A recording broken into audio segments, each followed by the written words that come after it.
What do you think of when you hear about modified organisms? Is it seedless watermelons, drought or pest-resistant crops, vitamin-rich rice designed for sustaining the developing world?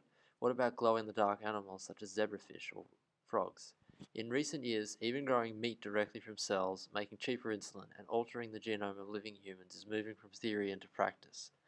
Until 4 years ago, genetic modification used to take decades or require extensive and specialized facilities.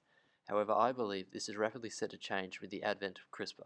CRISPR is a gene editing tool comprised of two components, a DNA cutting protein called Cas9 and a special RNA which contains a hairpin region and an unstructured region called a guide. The hairpin component of the RNA binds Cas9, forming an RNA protein complex. The guide RNA then searches for and then directly binds to the target DNA sequence of interest. The cell can then attempt to repair the broken DNA strand by two pathways, non-homogeneous end joining or homology-directed repair. The homology-directed repair pathway uses a template and copies and replaces the DNA at the damaged region with the DNA that you want. These can be used to insert new mutations into a target gene.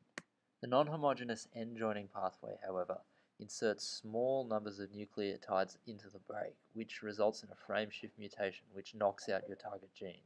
A typical CRISPR experiment consists of the following steps. First, the guide RNA has to be designed and checked for off-target cleavage sites in the organism's genome. The designed guide RNA sequence has to be inserted, or cloned, into a vector containing the CRISPR hairpin region and other genes required for transfection.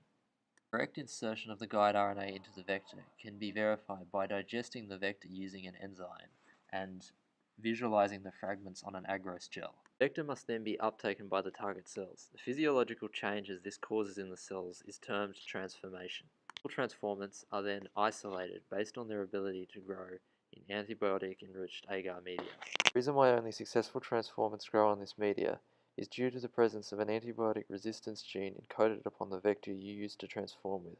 The CRISPR experiment is then initiated by inducing expression of Cas9 and the guide RNA encoded upon the vector.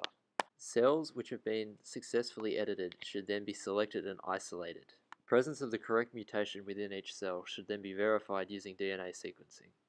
In the upcoming video series, we will assess the feasibility of conducting experiments like this and look at the cost of some of the more critical and expensive equipment required. We will also look at the laws and regulations in working with gene editing, which form a significant obstacle to many people and businesses looking at using this sort of technology.